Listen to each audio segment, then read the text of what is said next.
My name is Amelia, and for 30 years I believed my life was a fortress. A fortress built on a foundation of loyalty, love, and shared dreams with my husband, Richard. I am 55 years old. I'm not a CEO or a socialite. I'm a librarian. My world is one of quiet order, the scent of old paper, and the gentle rustle of turning pages. I am the steady hand, the calm in the storm, the anchor that held our family together while Richard chased his ambitions in the cutthroat world of corporate finance. Our life was comfortable, predictable. A beautiful home in the suburbs, 2 children raised and flown from the nest, and a rhythm of life so familiar it felt as if it had been composed by fate itself. And then there was Chloe. Chloe is my best friend, or as I should say, the woman the world knew as my best friend for the past 30 years. She is my opposite in every conceivable way. While I am calm, she is a storm. While I find comfort in routine, she thrives in chaos. She is a whirlwind of vibrant red dresses, loud laughter, and spontaneous adventures. A successful artist with a spirit as untamed as the wild canvases she paints.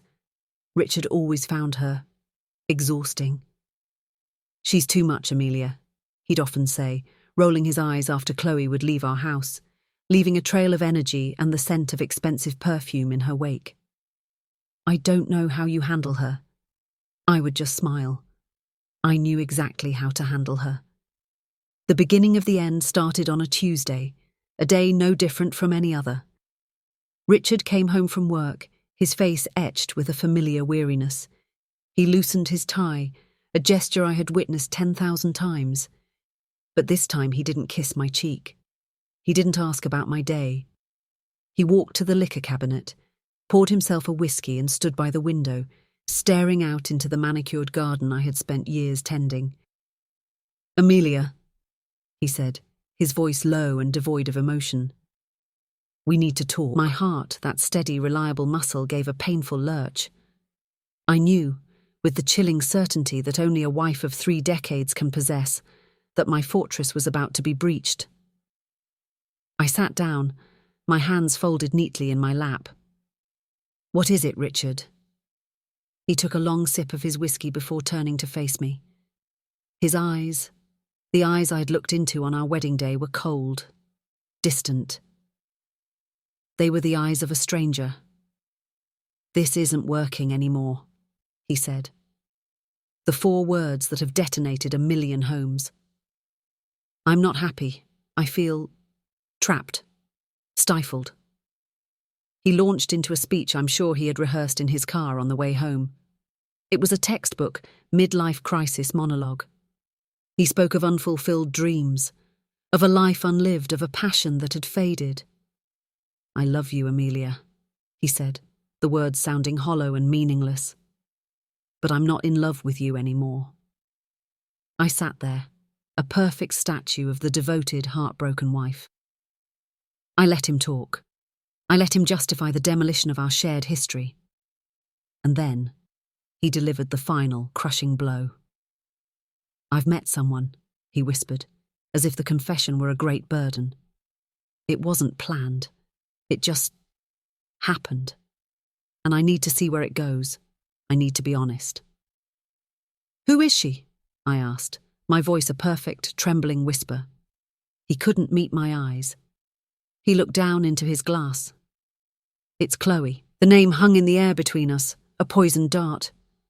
Chloe, my Chloe. The woman who held my hand when my mother passed away. The woman who was the godmother to our daughter. The woman he claimed to find too much. The betrayal was so immense, so cinematic, it felt unreal. I felt the expected sting of tears, the lump forming in my throat. I played my part beautifully. "Chloe!" I choked out. "How could you?" He finished his whiskey and placed the glass down with a decisive click. "I'm sorry, Amelia, I truly am. But I'm leaving. I'll be staying with her for now. My lawyer will be in touch." And just like that, he walked out.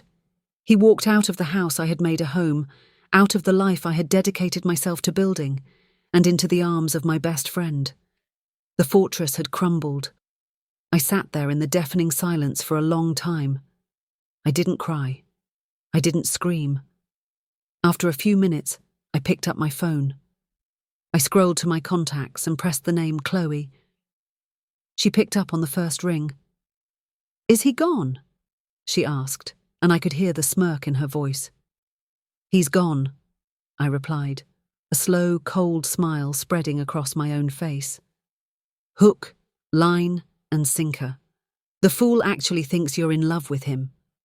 Chloe let out a peal of her signature loud laughter. "Oh, this is going to be so much fun. Phase 1 is complete, Amy. After 30 years of being his doormat, it's finally time to collect." You see, Richard didn't know the most important thing. He thought he was leaving me for my best friend. He had no idea that my best friend and I had been planning this day for a very, very long time. He thought he was starting a new life. He was actually walking into the final act of his own destruction. And we were the directors. The seed of this elaborate 30-year-long play was planted not last week or last year, but on a cold, rainy afternoon 29 years ago. I was just 26, a young wife with a heart full of hope, and I had just buried my father. A week later, Richard sat me down at our small kitchen table, his face a mask of practiced concern. "Amelia, honey," he'd said, taking my hand, "your father's passing. It's a tragedy, and I know he left you a substantial inheritance." He had. My father, a shrewd and careful man, had left me a portfolio of stocks and investments worth, even then, nearly $500,000. It was my safety net, my future. "I have a business idea," Richard had continued, his eyes gleaming with ambition. "A tech startup. It's the future, but I need capital, your inheritance. If we invest it now, I can turn it into a fortune. Our fortune. We'll be set for life." I was young, I was grieving, and I was in love. I trusted him completely. I signed over every last penny of my inheritance to him. He started his company, Innovate Dynamics. And he was right. He did turn it into a fortune. His fortune. The company was structured in such a way that I had no legal claim to it. The initial seed money, my inheritance, was legally classified as a personal gift. A mistake a naive young wife had made, a mistake he had counted on. For 30 years I watched him build his empire on the foundation of my father's legacy.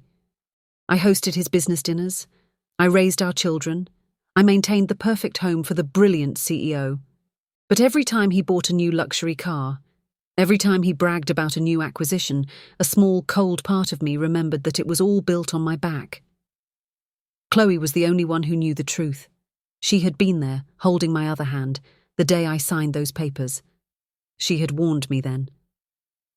"Amy, are you sure about this?" she had whispered. I hadn't listened. And for 30 years she watched the regret eat away at me. She watched as Richard grew more arrogant, more dismissive, taking me for granted, the quiet, unassuming wallpaper in the mansion he had built with my money. The plan wasn't born in a moment of anger. It was a slow burn, a quiet conspiracy hatched over countless cups of tea and glasses of wine in my kitchen, long after Richard had fallen asleep. It started as a joke. "One day we should just take it all back," Chloe had said, half laughing. But the joke took root. It grew from a fantasy into a blueprint. "He's predictable," Chloe had analysed years ago. "He's a cliché. He's approaching 50. His kids are gone. He's bored. He's going to have a midlife crisis. He's going to want to feel young and desired again. And he's going to look for someone who isn't you. And that someone will be you," I had replied, the plan finally clicking into place. So for the past 2 years, we laid the groundwork. Chloe, the vibrant single artist, began to play a role. She started confiding in Richard. It began with innocent texts. "Richard, I need some business advice. You're so brilliant." Then it escalated. Accidental run-ins at coffee shops near his office.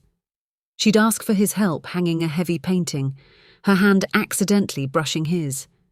Richard, the arrogant fool, thought he was the predator. He thought he was seducing his wife's wild, unattainable best friend. He had no idea he was a fly, blissfully walking into the most intricate and patient spiderweb ever spun. He started buying her small gifts, tokens of appreciation for her friendship. He started having late meetings at the office that were actually secret dinners with her, and we documented everything. Chloe forwarded me every single text, every email. She had a tiny recorder she would activate during their dinners. We had a shared, encrypted folder, a digital treasure chest of his deceit. It was our arsenal. When he finally left me, it wasn't a tragedy. It was a victory. Phase 1 was complete. Richard was now untethered from me, the boring, stable wife, and deliriously happy with Chloe, the exciting, passionate new chapter of his life. He felt free. He felt powerful. He had no idea he had just handed us the keys to his kingdom. The day after he left, I filed for divorce, citing irreconcilable differences. My lawyer, the son of my father's old friend, played the part of the counsel for a weak, devastated woman. We didn't contest anything. We appeared defeated. Meanwhile, Chloe was playing her part to perfection. "Richard, darling," she cooed, a week into their new life together in a lavish apartment he had leased for them. "Amelia has her house, her comfortable life. But what about us? We need a place that reflects our future, our love." Richard, eager to prove his worth and his newfound vitality, agreed immediately. "Anything for you, my love." He put his own family home, the home he shared with me for 30 years, on the market to finance their new lifestyle, a home which, he had conveniently forgotten, was legally half mine. Chloe's demands grew. A new car, a fiery red sports car to match her spirit. A new wardrobe because her artist clothes weren't suitable for the wife of a captain of industry. A trip to Greece to find inspiration. He was liquidating his assets at an astonishing rate, cashing in stocks, draining investment accounts, all to fuel the fantasy Chloe was expertly crafting for him. He thought he was buying a new life. He was actually paying with interest for the life he had stolen from me 30 years ago. He was bleeding money, and Chloe held the bucket while I, the ghost in the machine, kept the accounts. It was beautiful. It was surgical, and it was only the beginning. Richard in his new life was a sight to behold. He was a man reborn, or so he thought. He shed his boring corporate suits for designer jeans and ridiculously expensive Italian jackets. He started colouring the grey out of his hair. He was 55 going on 25, a walking, talking midlife crisis cliché. He was utterly, blissfully, and stupidly happy. He and Chloe were the city's hot new couple, at least in the circles he was now desperate to impress. They were seen at all the trendiest restaurants, the most exclusive clubs. Chloe would post pictures of them on a private Instagram account she created just for this purpose, an account she made sure Richard's colleagues and friends followed. Pictures of them sipping champagne on a yacht, of the diamond necklace he bought her just because, of the stunning ocean views from their 5-star hotel in Santorini. Each post was a carefully aimed dagger at my heart, or so he thought. He imagined me at home weeping into my tea, seeing the life he was living without me. He had no idea that every time Chloe posted a photo, she would send me a text with a single word. Cha-ching. Each picture was a receipt. Each happy photo was another entry in our ledger of his financial demise. My role in this drama was that of the tragic heroine. I played it with an Oscar-worthy performance. I lost weight. I stopped wearing makeup. I let my friends and family see me looking brave, but shattered. When they would call to offer sympathy, I would let my voice crack. "I just don't understand," I'd whisper. "After 30 years, and with Chloe, I feel so foolish." The sympathy poured in. Richard's own sister called me crying. "Amelia, I'm so sorry. I don't know what's gotten into him. He's become a monster." His old friends stopped returning his calls. He was isolating himself, burning every bridge back to his old life, convinced his new life with Chloe was all he needed. He was making it too easy. Meanwhile, Chloe was a master puppeteer. She was pulling his strings with breathtaking skill.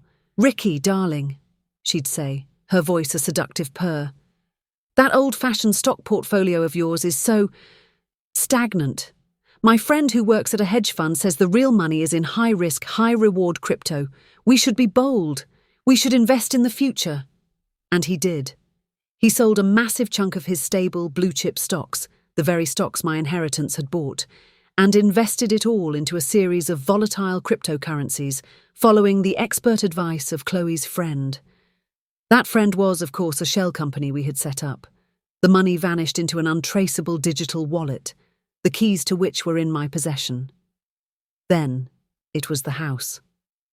"This apartment is lovely, my love," she sighed, looking out at the city skyline from their ridiculously expensive rental. "But it's not a home. I want to build a life with you. I saw the most perfect piece of land up in the hills. We could build our dream house, an artist's retreat, a place for us to grow old together." Richard, besotted and desperate to prove he could give her everything, agreed. He sold the family home he had shared with me.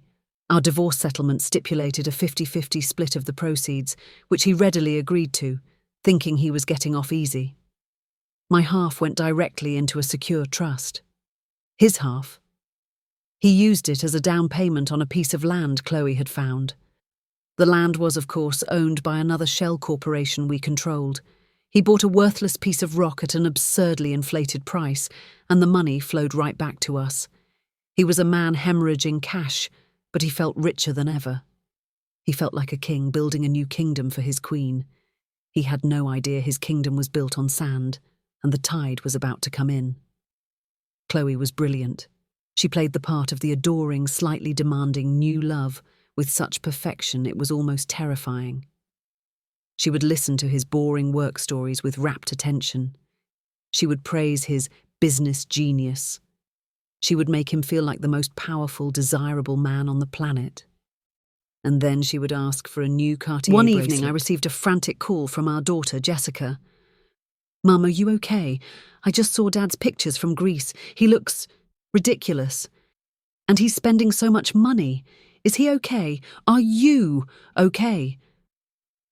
"I'm managing, sweetie," I said, my voice filled with practiced sadness. "Your father is just finding himself." "Finding himself? Mum, he's making a fool of himself, and with Aunt Chloe, it's disgusting. I can't even look at her anymore." "Don't worry about me," I said. "I'll be fine." Hanging up, I felt a pang of guilt. I was deceiving my own children. But I knew that when the dust settled, they would understand. This wasn't just about money. It was about justice for the 30 years of quiet sacrifice he had dismissed. It was about reclaiming the dignity he had tried to strip from me. The final piece of the puzzle was his business, Innovate Dynamics, his pride and joy, the empire built on my stolen inheritance. "Ricky," Chloe said to him one night, a recording of which she sent me immediately after. "This company, it's your legacy, but it's tied to your past, to Amelia. You should sell it. We could take the money and start our own consulting firm, Richard Chloe Global. Travel the world, be free. Why be tied to an office?" The idea was poison, dressed up as a dream. Selling the company was his last and final anchor to financial stability. He hesitated for a week. It was his baby. But Chloe was relentless. She painted a picture of a life of endless travel, of being a global power couple, untethered and free. Finally, he agreed. He put Innovate Dynamics on the market. A buyer appeared almost immediately, offering a price that was slightly below market value, but it was an all-cash, quick-close deal. He was thrilled. He wouldn't have to endure a long, drawn-out sale.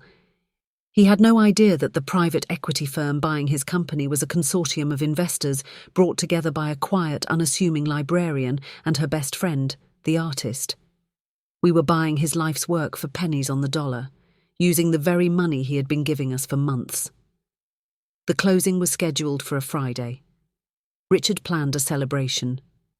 A grand dinner at the most exclusive restaurant in the city. He invited his few remaining friends, the ones who hadn't yet abandoned him. He was going to announce his retirement, the sale of his company, and his new life with his soulmate, Chloe. It was going to be his coronation. Chloe called me the day before. "Are you ready, Amy?" "I've been ready for 30 years, I replied. "Let's burn it all down." The restaurant, Aurelia, was the kind of place that whispered its wealth. Dim lighting, hushed tones, tables spaced so far apart you couldn't overhear the next table's multi-million-dollar deal. Richard had booked the private dining room. He was at the head of the table, glowing with a smug, self-satisfied radiance. He looked like a man who had conquered the world. Chloe sat to his right, a vision in a glittering gold dress. She looked at him with an expression of such pure adoration it could have melted steel. She was a phenomenal actress. I sat at home, a live audio feed from a tiny microphone disguised as a cufflink on Chloe's dress playing into my earbud. My own lawyer, Mr. Thompson, was on standby. Richard had invited his last 3 loyalists, his sycophantic junior partner, a golf buddy, and a cousin. They were all there to witness his triumph. He turned to Chloe, his eyes glistening. And then, I found colour. I found passion. I found my soulmate. He reached for her hand. Some may not understand, some may judge, but true happiness requires courage, the courage to leave behind a life of quiet desperation for one of authentic joy. He was painting me as the villain, the source of his quiet desperation. I could feel my blood begin to boil, but I stayed calm. The performance was not yet over. "And so," he continued, raising his glass, "I have sold my company. I am a free man, and Chloe and I are starting a new life, a life of adventure, of passion, of our own making, to new beginnings." "To new beginnings," his friends echoed, raising their glasses. Chloe stood up. She smiled, a dazzling, radiant smile. But her eyes as she looked at Richard were as cold as a winter morning. She didn't raise her glass. "Ricky, darling," she said, her voice soft but carrying across the room. "That was a beautiful speech, truly. The courage to leave behind a life of quiet desperation."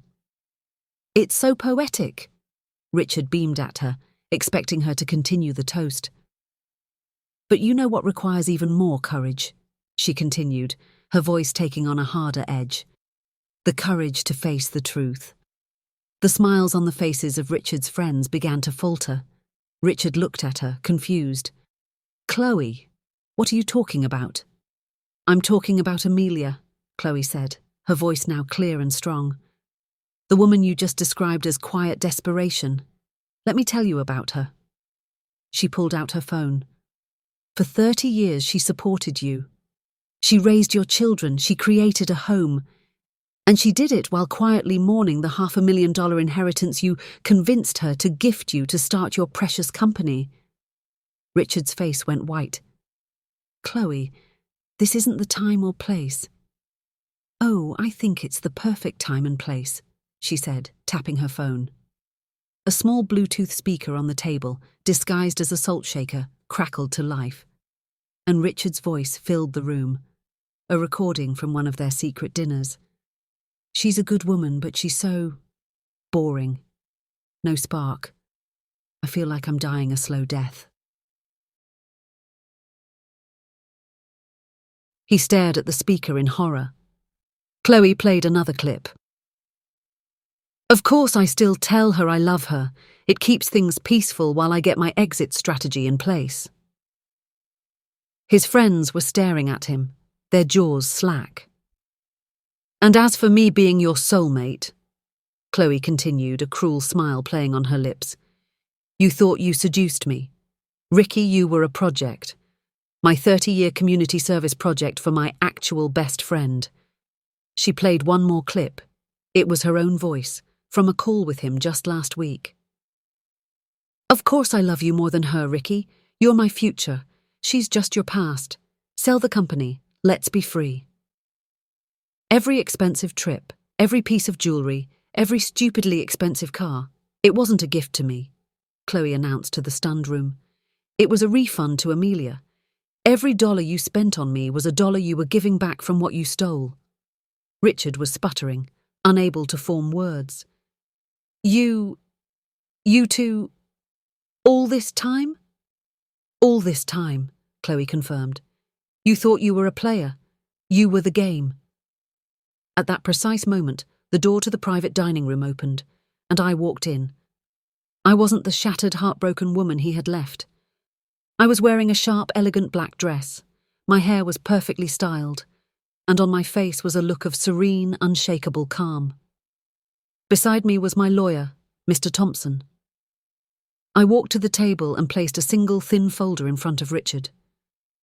What is this? He stammered. That, I said, my voice quiet but ringing with authority, is the final accounting. He opened it. His face, already pale, turned the colour of ash. As you know, you sold Innovate Dynamics this morning for a very reasonable price, I said. Congratulations. The new owner is a private firm. The firm is called AC Holdings. That stands for Amelia and Chloe. He stared at me, his mind unable to process it. We bought your company, Richard, with the money you've been so generously funneling to us for the past 6 months, I explained. And the land you bought for your dream house, also owned by us. The crypto you invested in, safely in our digital wallet. You haven't been building a new life, you've been funding your own eviction. I pointed to the document. This is what you have left. The proceeds from the sale of our family home, minus the half that was legally mine, a mountain of debt from the credit cards and the car lease, and a sold company that now belongs to the woman you called Quiet Desperation.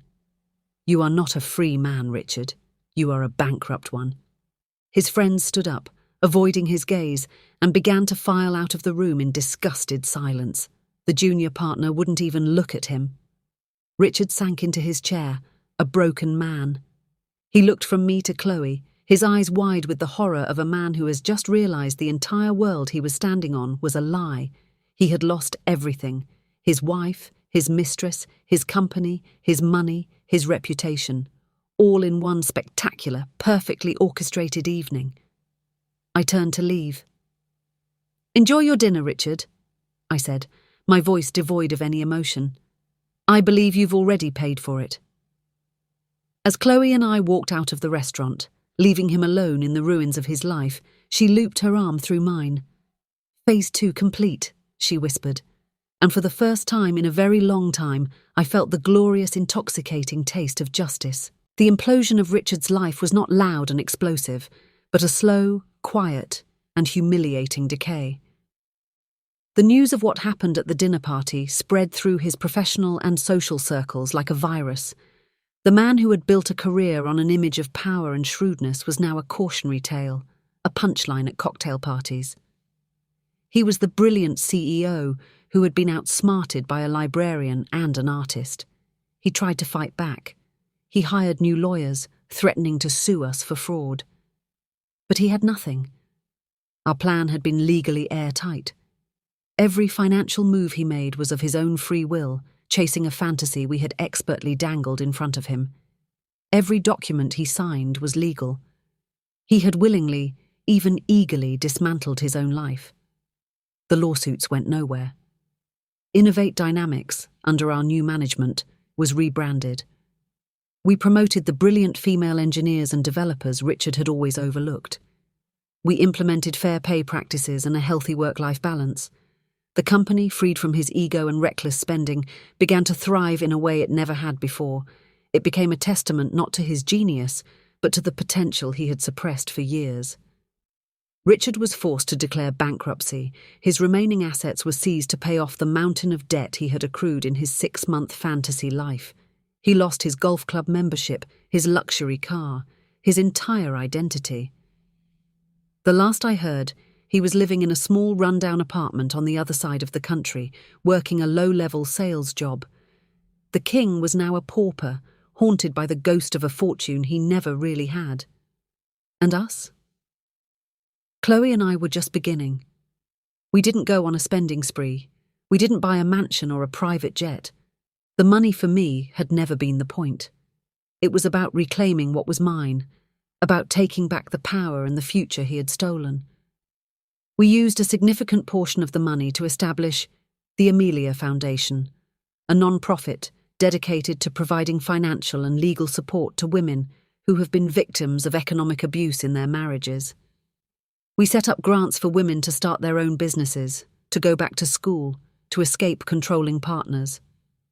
My personal pain became a source of public purpose. Chloe and I travelled, not to the flashy, soulless resorts Richard would have chosen, but to quiet, beautiful places. We walked through ancient libraries in Portugal, painted landscapes in the south of France, and drank cheap, delicious wine in tiny Italian villages. We talked for hours, we laughed until we cried, and we celebrated the unbreakable bond of our 30-year friendship. It was a bond Richard, in his arrogance, had never even seen, let alone understood. He saw Chloe as a conquest, a prize. He never realised she was my sister-in-arms, my co-conspirator, my other half. My children, Jessica and Mark, were shocked and confused at first.